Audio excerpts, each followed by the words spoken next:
주변인들에게 술줄이라고 혼날 때도 있다고 하며 불쌍한 척을 하거나 다른 사람 깨우며 떠들기 등 남친에게 차일 정도로 주사가 심하다고 합니다. 임수양은 이광수와 셋이 술 마시다가 새벽 3, 4시쯤에서야 도망갈 수 있었다고 했으며 이광수는 술버릇이 아주 안 좋다. 아주! 라고 전했습니다. 소주 3병 정도로 알려져 있으며 편의점 노상처럼 야외 술자리를 선호한답니다. 주로 소주, 와인, 막걸리를 좋아하는데 맥주는 취하려면 오래 마셔야 해서 꺼린다고 하네요. 동생에 따르면 우리 가족들 다 말이 너무 많아서 엘리베이터를 타도 버튼도 안 누르고 떠들기만 한다 고 수다쟁이임을 증언했습니다. 유재석마저 토크지옥이라 부른답니다. 지석진은 제발 좀 그만 떠들라고 템플스테이를 보내려 했다고 밝혔으며 강한나는 진짜 숨도 안 쉬고 떠들더라. 이광수는 비행기 안에서 잠도 안 자고 내내 말을 해서 힘들었다. 귀에서 피날 것 같다 고 전했습니다. 2004년 시트콤 미라클로 데뷔했으며 첫 멜로 상대역은 지상렬이었습니다. 무명 시절 단막극에 참여했는데 감독에게 심한 폭행을 당한 적이 있고 너무 맞다 보니 NG가 날 것 같으면 스스로 머리를 때리기도 했답니다. 그걸 알게 된 감독은 더 세게 때렸다고 하네요. 하지만 방영조차 되지 못했다고 하며 심지어 출연료도 받지 못했답니다. 학창시절 준수, 은혁, 배우 최윤영과 초중등학교 동창입니다. 컬투쇼에서는 동창생인 청취자들의 제보로 고교 시절 여신이었다고 알려진 적이 있고 동덕여대 방송연예과 동기인 한지은은 전소민과 함께 미팅 드림팀의 멤버였다고 하네요. 소속사의 권유로 성형외과에 간 적이 있는데 견적이 2,300만 원이 나왔다고 하며 끝내 도망쳤다고 밝혔지만 지금은 후회한다고 하네요. 청각장애를 가진 팬과 수화로 소통의 화제였습니다. 팬사인회에서 그림을 선물 받았는데 수화로 나는 너를 사랑해 고마워 라고 답해주었고 다음 차례에서 해당 팬의 어머니를 만나 눈물로 감사를 표했다고 하네요.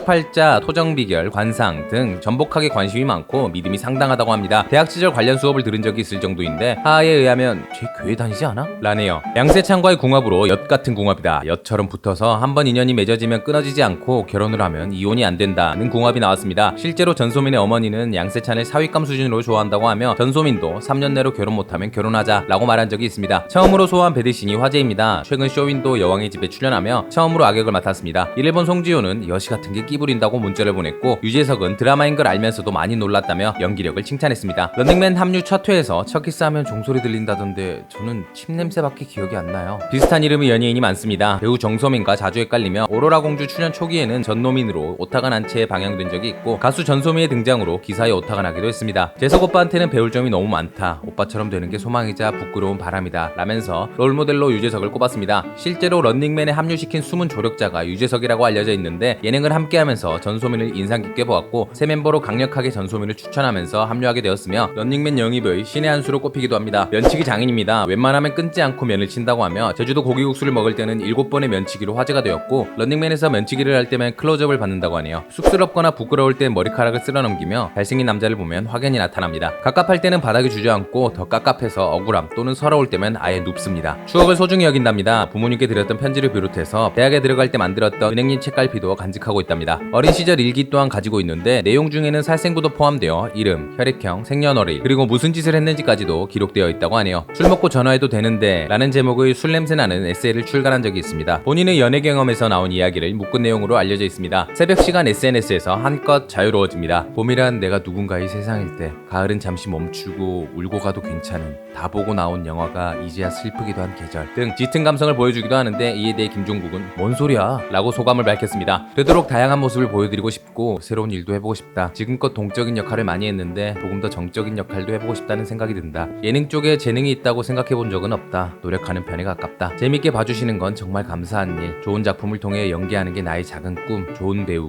좋은 친구, 좋은 사람이 되는 것이 큰 꿈. 오늘의 영상은 여기까지. 우리가 알던 인물의 재발견 그리고 새로운 인물을 발견하고 싶으신 분들은 캐리커버리를 구독해주세요. 시청해주셔서 세상 감사합니다.